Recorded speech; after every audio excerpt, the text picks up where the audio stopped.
Paz do Senhor Jesus, meus irmãos. Estou aqui no setor rural aqui. Estou indo buscar os irmãos ali para ir para o culto logo daqui a pouco. Queria deixar uma mensagem de Deus para a sua vida, qual Deus tem martirizado em meu coração. A Bíblia diz que o principal da sinagoga, por nome Jairo, no livro de Marcos, capítulo 5, ao versículo 22, a sua filha se encontrava doente. E ele ouvindo falar de Jesus. Tudo começou a mudar na vida dele quando ele começou a ouvir falar de Jesus. Eu queria abrir parênteses aqui para dizer, tudo na minha vida e na sua vida começou a mudar ao nosso encontro com o Senhor, quando nós começamos a ouvir falar de Jesus. E ele ouvindo falar de Jesus, ele tomou um posicionamento na vida dele. Se ele ficasse em casa, não ia resolver o problema dele. A sua filha ia continuar doente. Ou se ele tomasse uma decisão de fé, ele ia certamente ir ter com Jesus. Então ele colocou a fé em ação, porque ele ouviu falar que Jesus estava ali por perto da sua casa, e ele foi ter com Jesus, um principal da sinagoga.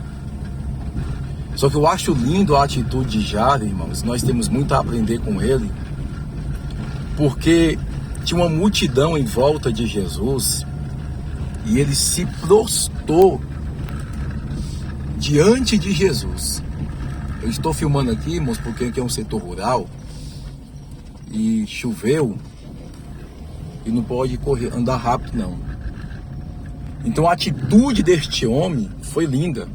Ele se prostrou diante de Jesus. E ele falou: mestre, eu rogo a ti que vá até a minha casa, coloque a mão sobre a minha filha, para que ela venha ser curada. Veja bem que ele especificou diante de Jesus o que ele queria. Você sabia que muitas das vezes Jesus, ele sabe dos nossos problemas? Sim.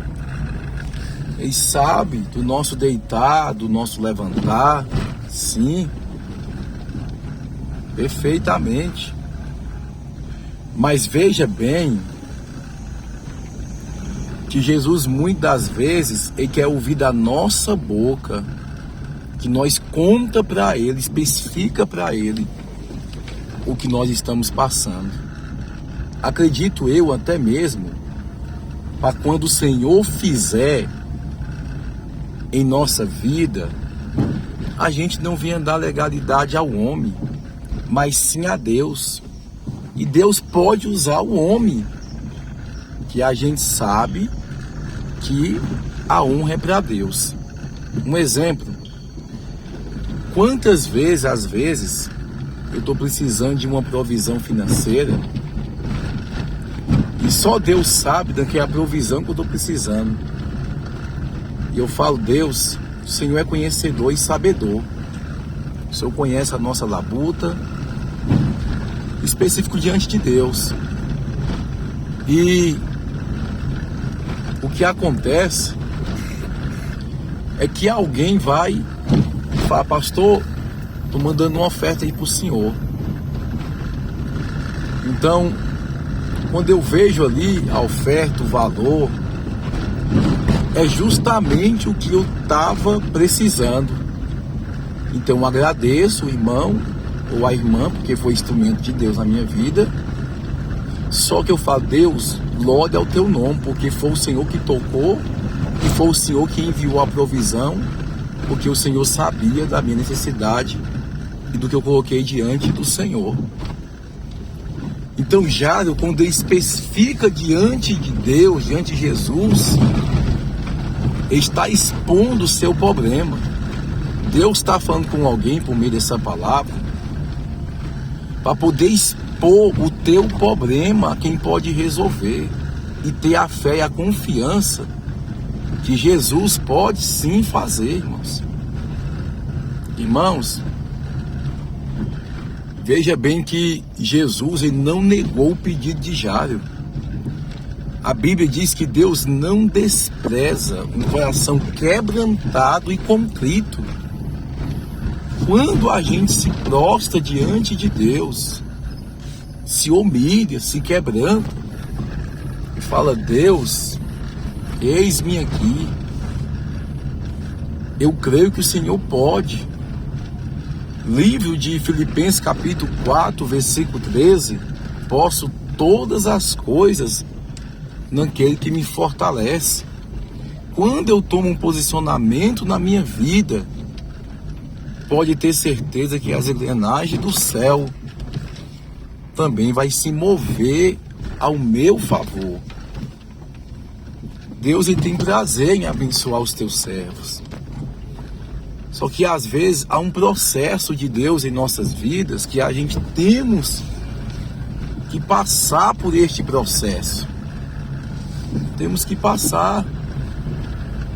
E, na verdade, muitos não querem passar pelo processo. Veja bem que Jairo ele teve que se prostrar, rogar, enfrentar a multidão e até mesmo o preconceito do povo em dizer: uai, um chefe da sinagoga está prostrado diante de um judeu, mas ele não se importou para isso, porque ele sabia tamanho a sua necessidade. Às vezes, irmãos, a gente tem que às vezes deixar de olhar para o que as pessoas vão dizer ou pensar. Vamos ter de não se importar com o que as pessoas podem pensar ou falar, e devemos se prostrar diante do Senhor e entender que a nossa necessidade em servir ao Senhor é muito mais maior do que a opinião das pessoas. Então observa que ele se prostrou diante de Jesus. Então Jesus atendeu o pedido dele. Certamente, levanta, bora, eu vou na sua casa. Irmãos? Ao que a Bíblia diz é que Jesus, indo caminhando com Jairo, e veja bem que forte, irmão, isso aqui. Veja bem que forte. Enquanto ele está caminhando com Jesus, ele rogou, ele pediu, ele suplicou. E enquanto ele está caminhando com Jesus, alguém chega, um dos principais da sinagoga, e vai dizer: Jairo, a tua filha morreu, não incomodes mais o mestre. A tua filha morreu, não incomodes mais o mestre. Veja que forte isso aqui, porque ele está com Jesus, e nós não estamos isentos, livres de passar por problema, não, irmãos. A nossa fé em Deus tem que continuar firme, alicerçada em Deus. Nós estamos em um trabalho aqui no setor rural, retiro espiritual, e é justamente essa semana o carro meu apresentou problema no cabeçote, e a gente vê aquela relutância no mundo espiritual para tentar desanimar a gente. Mas eu falei para minha esposa lá em casa: carro quebrado ou não, de pé ou não, vamos chegar lá, vamos fazer culto, vamos adorar o Senhor e vai dar tudo certo. Orei e o carro, mesmo o cabeçote ruim, tá aguentando. Eu deixei ele lá e vim com o carro do irmão, porque para poder não rodar muito com ele. Tô indo buscar os irmãos para poder ir pro culto, pro retiro.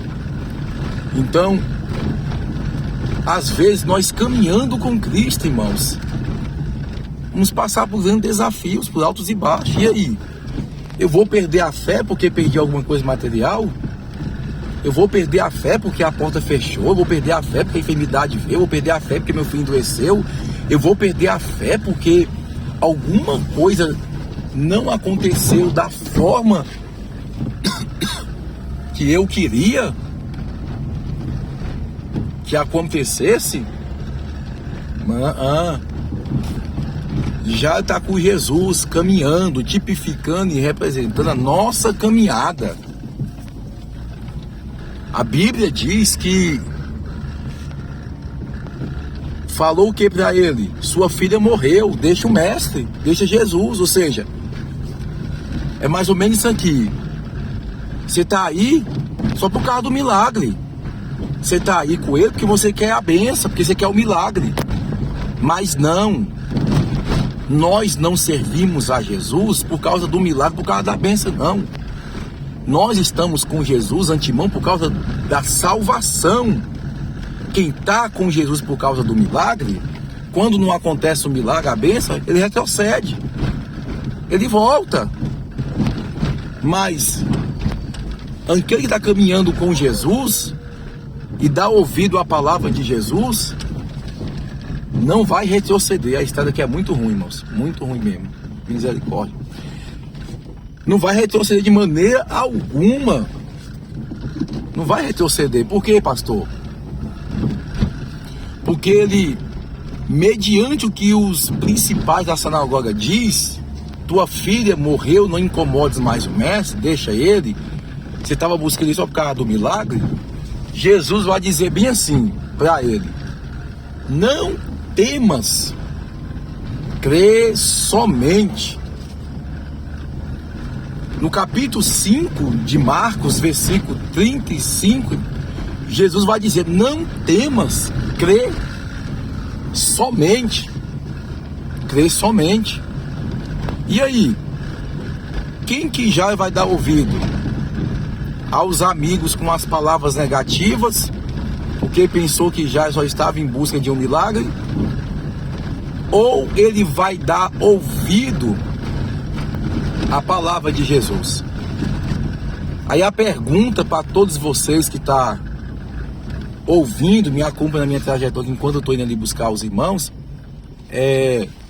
estou aqui gravando esse vídeo. É longe, irmão, o lugar não é perto não, é longe, é quase 20 km. Vai dar ouvido a quem? Vai dar ouvido à palavra de Jesus? Vai continuar confiando nele?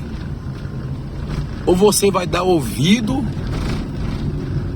à voz negativa?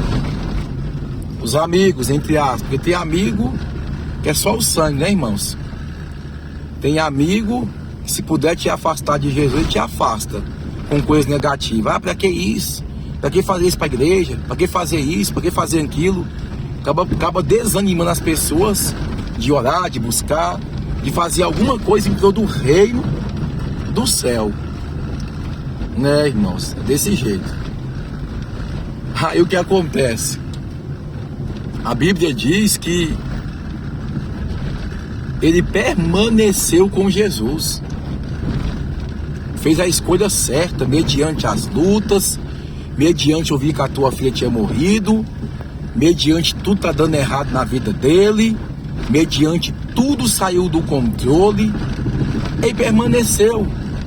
No fundo tinha uma gota de esperança que Jesus estava no controle, porque muitas das vezes, quando a gente perde o controle da situação, Então Jesus assume quando nós confiamos nele. Às vezes é necessário a gente perder o controle da situação. Eu testemunhei recentemente a respeito do meu filho. Pareceu que eu perdi totalmente o controle. Eu falei assim: Deus, é nas tuas mãos, não pode fazer mais nada. E eu comecei a ver Deus agir de forma extraordinária, até nos remédios dele. Eu vi Deus agir em tudo. Eu vi Deus usar irmãos, de longe, de perto. Então Deus é fiel, irmãos. Deus é fiel. Então Jário, ele permaneceu. Uma palavra que eu deixo para a sua vida: permaneça com Jesus. Jesus entrou na casa de Jário, fez o milagre, ressuscitou a sua filha, trouxe a alegria, trouxe a restituição, e o milagre aconteceu. Então a mensagem que eu deixo para você é que permaneça mediante as perdas. Até a perda é ganho com Jesus. Então permaneça firme, independentemente das circunstâncias, independentemente das lutas, independentemente das mensagens que você ouvir, independentemente das coisas que você acontecer em sua vida. Permaneça com Jesus, porque você vai testemunhar o milagre. Receba esta palavra em nome do Senhor Jesus. Deus abençoe todos vocês. Deixa o seu like, seu comentário, comenta aí sobre este lugar, né? Gravando um vídeo aqui, em nome de Jesus.